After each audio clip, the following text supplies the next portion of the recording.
I would like to welcome on up to the front here now, Mr. Viggo Henrichsen is going to be talking about mechanical engineering of high-end bicycles. Welcome, Mr. Henrichsen.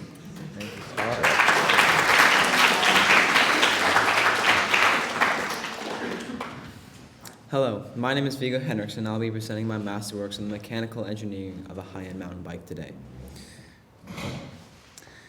I got my first bike when I was 4 years old and we lived in Ghana, West Africa. I was pretty happy here. We've just pulled my bike out of the box and we're building it. It was easier to learn how to ride there because it was flat and we lived in a compound with paved streets. But when we moved back to Bowen when I was 7, I was pretty happy to find the Bowen bike park that was beside Killarney Lake. There were skinnies like these, teeter-totters, a pump track, and jumps. I spent as much time as I could there and got better and better. I had lots of crashes, but I learned every time. My favorite part was to ride the dirt jumps because at the time they were very easy and fun. But in 2013, the Bowen Island Council made the decision to tear down the bike park because of hazard and safety issues. Let's be real, that's what made the bike park fun. However, the closing of the bike park upset quite a few people on Bowen, including me. So when I was in grade 6, my teacher Victoria brought us to the municipal hall where I then asked if a new bike park would be built. This got the ball rolling, and a team of Bowen Island citizens worked really hard to get a new one built. Mom and I were part of this team, and together we built the new bike park that opened last summer and is behind Bix. I tend to ride hard but crash harder. This means that I often have to take in my bike for repairs. I've broken derailleurs, hubs, dropper posts, calipers, and frames. You name it, I've broken it, including bones. And these really add up. I spent over $2,000 just fixing my bike. Bringing any bike to your shop to get a mechanic to fix it is very expensive. And as I said before, I spent a lot of money on new parts that had been damaged. So when choosing my Masterworks topic, I knew that I wanted to do something to do with biking. It made sense for me to learn about the mechanics of a mountain bike, so instead of paying a mechanic to fix it, with what I've learned during this project, I'll be able to fix my own. First, I'll be talking about the physics of a mountain bike and the mechanics of a mountain bike. After most of my research was done, I spoke to Jeff Bryson, who teaches a bicycle mechanics course in North Vancouver out of his shop. I volunteered at his shop in February and March, and then I was accepted in his 2-week mechanics program over March break. I completed his 91-hour course, and by completing this course, it has taught me all the skills required to become a bicycle mechanic and fix my own. So, I'm going to test your knowledge of bike parts so you all understand what I'm talking about later. Pointing to some parts of life, and I'll like you to put your hand up, I'll call on me, and then answer. So, can anyone tell me what this is? Freya? Correct. Can you say it again? This is the frame. Could someone tell me what these are? River? Pretty close. There you go. Good one. Could someone tell me what these are? Chris? You're correct as well. Could someone tell me what this thing is? Indra? No, that's your hub. Those are your gears. Could someone tell me what this is? Correct. All right, that gives you a small amount of knowledge about what the parts of the bike that I'll be speaking about are today. And now for my research. I'm going to talk about Newton's laws, gear ratios, materials used in frame production, hydraulics, and suspension. In order to understand physics of a mountain bike, I first had to learn about how Newton's laws form the basics of movement. And since we're talking about moving on 2 wheels, we will have to go back to the basics. Newton's first law, the law of inertia. This law states that an object at rest will stay in rest, and an object in motion will stay in motion with the same speed and in the same direction unless acted upon by a new force. This means that an object does not spontaneously speed up, slow down, or change direction. There are 2 parts of this statement. One predicts the behavior of stationary objects, and the other predicts the behavior of moving objects. Say a mountain biker is at the top of the hill just at the start of the descent. If the coefficient of friction, or how much friction there is not large enough to balance the gravitational force pulling them down the descent, then there's an unbalanced force. This makes the mountain biker start to move down the mountain. The bike that was originally at rest is now in motion due to an external force, which was gravity. Now that the bike is in motion, it will not slow down unless a new force in the opposing direction is applied. The part of the mountain bike that puts this new force are the brakes. The brakes are in charge of controlling the speed of the bike. The brakes are a very important part of the bike, which obviously can prevent injury from loss of control due to speed. When the brakes are applied, pads will squeeze against the rotor or rim, which causes friction. This decreases the speed that the wheel is spinning, and this unbalanced force is what brings the bike to a rest, demonstrating Newton's first law. Newton's second law, force equals mass times acceleration. Newton's second law describes how force, mass, and acceleration are related. A force is a push or pull, and the net force is the total force acting on an object. But when adding vectors, which is a force with direction and magnitude, is a little different from adding regular numbers. When adding vectors, you must take their direction into account. The net force, or vector sum of is the vector sum of all the forces on an object. So if the net force of the object has doubled, the acceleration of the object would be double. And if you double the mass of the object and kept the force constant, the acceleration would be half. How this relates to biking is that without brakes you can't slow down and decrease your acceleration. If your acceleration is large or fast, your net force is larger too. This means that an accidental collision with an object, such as a barrier, can potentially result in injury because of the larger net force. Newton's third law. Newton's third law states that if object A exerts a force on object B, then object B must exert a force of equal magnitude back onto object A. An example of this is when you sit on a chair. You're exerting a force downward onto the chair, and the chair is exerting an equal force upwards on your body. For every action, there is an equal and opposite reaction. The size of the force on the first object equals the size of the force on the second. How this relates to biking. This is how your bike moves. When you pedal, your bike spins the rear wheel, pushing backwards against the earth. This is the action on the earth. The reaction is the earth pushing forward against your wheel, but because the earth is so big and has such a large mass, you cannot tell that the earth is pushing against your wheel. This also applies to jumping, because when you pop off a lip, you're exerting a force down onto the lip, and the lip is exerting an equal force back up onto your bike. And I'll talk about gear ratios. Bicycles involve forces that are being applied around a rotational point. The pedal that you push is around the bottom bracket, which is right there. In this image, the rotational force is the bottom bracket, and once the force is applied around a rotational point, there's a term known as torque. Torque is a measurement of a force that rotates around an axis. Torque is a vector quantity, which means it has direction and magnitude. In this image, it's clear that the chain is in a low gear. This is shown because the chain in the front is on the smaller chainring, and the chain in the back is on the largest cog. This means that the chain is in a low gear ratio. This makes it easier to pedal. The smallest gear ratio depends on the amount of teeth on your chainring and cog. It could be 0.6 rotation of the wheel or even lower. The same goes for the highest gear ratio.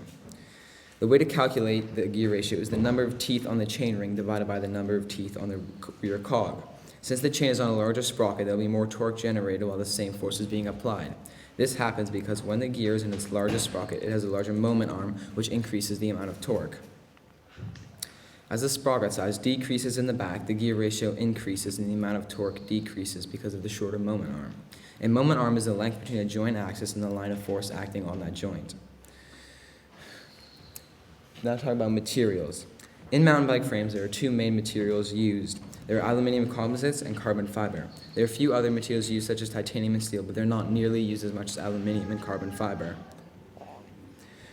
This infographic does a good job at explaining the aluminum versus carbon fiber debate, but I will take you through it. The reason why aluminum composites are used so much to create frames is that aluminum is very light compared to other metals such as steel.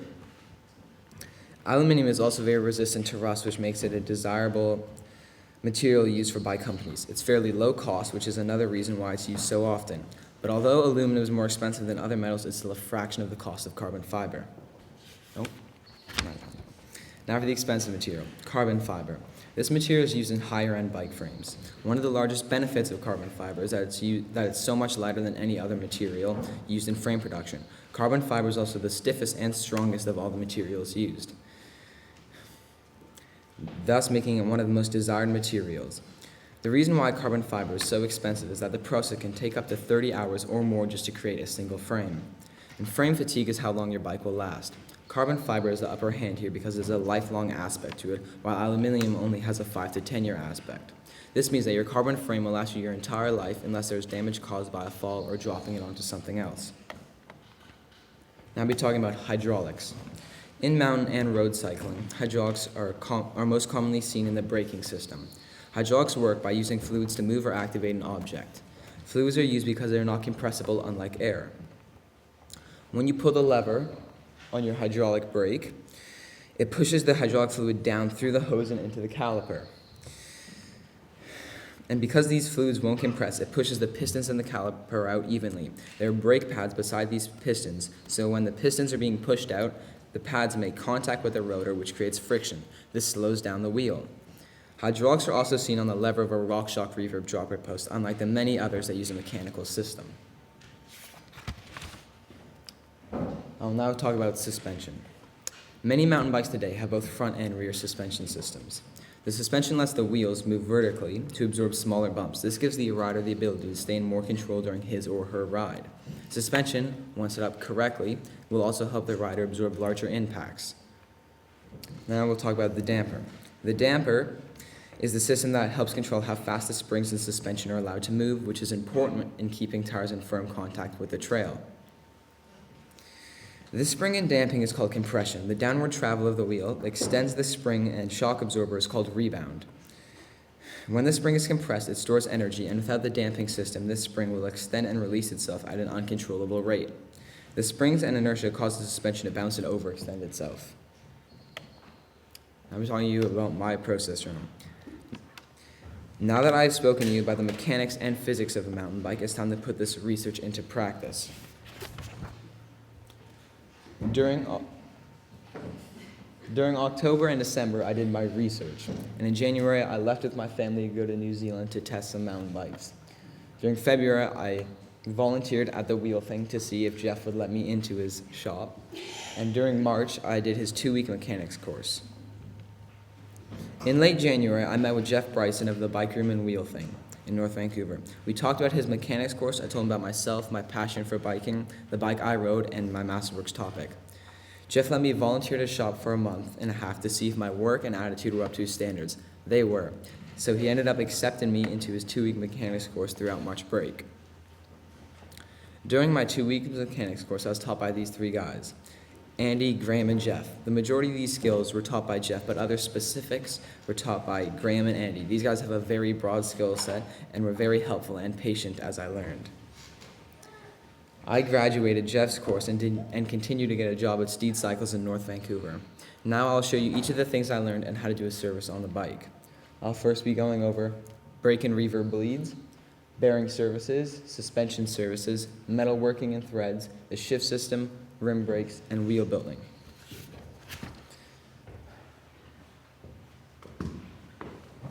So, why would you bleed your brakes? The reason why you would bleed your brakes is to replace the fluid if it's old. And to get all the air bubbles out. With air bubbles in your braking system, it compromises the brakes, making them less powerful. What you'll need is a SRAM or Shimano bleed kit, .4 or 5, or Shimano mineral oil, a 7mm wrench, and Allen keys. What you will do is take the caliper off of the suspension fork, attach a syringe full of the fluid needed onto the caliper, and push it through up into the lever. This bleeds the system of all the air bubbles and replaces the fluid, making your brakes work much better. A bearing service. You'll find your bearings in your headset, your bottom bracket, and your rear suspension system if you have one. What you'll do to service your bearings is to take apart the bike that holds the bearings in. So say on your headset, you'll take your stem off and remove the bearings. Once this is done, you'll get a pick, bearing grease, Allen keys, and a torque wrench to service them. What you'll do is take the pick, remove the seal on the bearings, clean it out, put bearing grease in it, and put it back in the bike, but make sure you use your torque wrench to make sure all the bolts are set correctly, or you could damage your bike even further. Now I'm talking about suspension services. So why would you service your suspension? The reason why is to make sure everything's running smoothly and give you a more enjoyable ride. You'll need Allen keys, suspension fluid, snap ring pliers, SRAM butter if it's a RockShox suspension setup, a pick, a damper bleed kit, and a mallet. What you'll do is start by removing everything removing the fork from the bike and taking the wheel off. Then you will take the lowers off the fork, and so the stanchions and lowers are removed. Then you will continue to clean everything, but take the foam rings out that hold the suspension fluid. Clean these and soak them in more suspension fluid. You'll clean everything and eventually put it all back together. This continues to work as your full suspension service. It also goes for your rear shock and dropper post. It's the same thing, you just rebuild it, clean it, and put new parts in, such as seals if needed. Cutting threads. You wouldn't usually cut threads in your bike unless you have a specific reason. My reason was to have this toolkit in my steerer tube. The way you would do this is get a thread cutter and oil specific to the thing you're cutting threads in. I was cutting the steerer tube. So you would take your fork out and apply the star nut removal tool until the star nut is out. Then you'll take your thread cutter, put it in the steerer tube, and spin it a full turn around and then a quarter turn back to evenly cut the threads. Then you will apply oil in pretty regularly to keep with heat and just to make it run smoother. Your shift system. Why would you adjust or fix your shift system? The reason why is because if you can't shift all the way up or down in your gears, you have a smaller range of gears. That you obviously don't want that. So you'll need Allen keys, a Phillips screwdriver, a shift cable, and dry lube. What you'll first do is possibly replace your shifter cable. This is done by putting your barrel adjuster all the way out and removing the cable. Then you'll thread a new cable in and tie it out in the back. You'll then set your limiter screws, which is how far your chain is allowed to go so it doesn't go back into the cassette and wheel or onto the frame. You'll then set your cable tension to make sure you can run through every gear up and down. Rim brakes. You'll most commonly find rim brakes on cheaper bikes or road bikes. What you'll do to adjust these is get Allen keys, a screwdriver, and a cable tensioner. What you'll do is first adjust the brake pads so they do not rub with the tire or rim, because this creates friction, which makes you go slower, and who wants to go slow? Then you will make sure your cable tension is set up with the cable tension on the lever, but you can also pull it as tight as you can on the actual brake. And finally, wheel building and trimming. This is the hardest and longest process to do. It can take people hours, which it took me to learn. You'll need a truing stand, a spoke wrench, a spoke tension reader, and a nipple driver.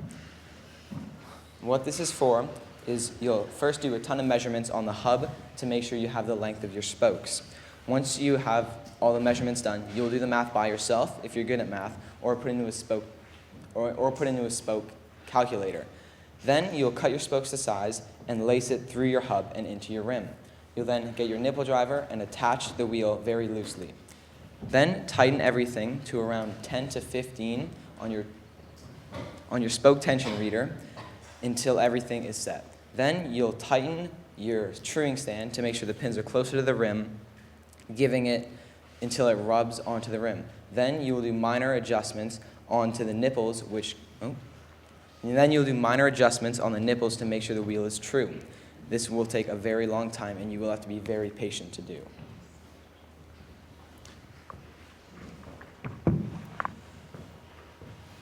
So, in conclusion, this project has allowed me to get a better understanding of how bikes work and the physics behind them.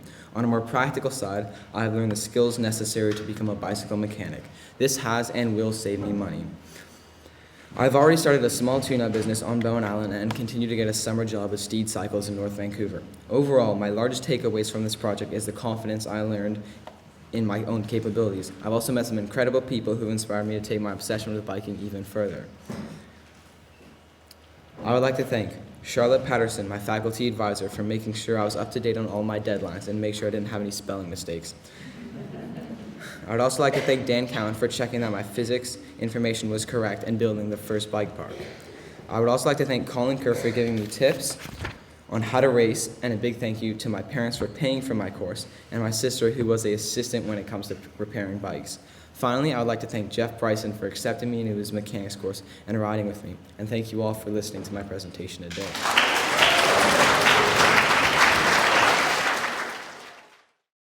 It is my pleasure to formally announce that Mr. Viggo Henrichsen has completed all the requirements of the IPS Masterworks program. Nice job. Congratulations.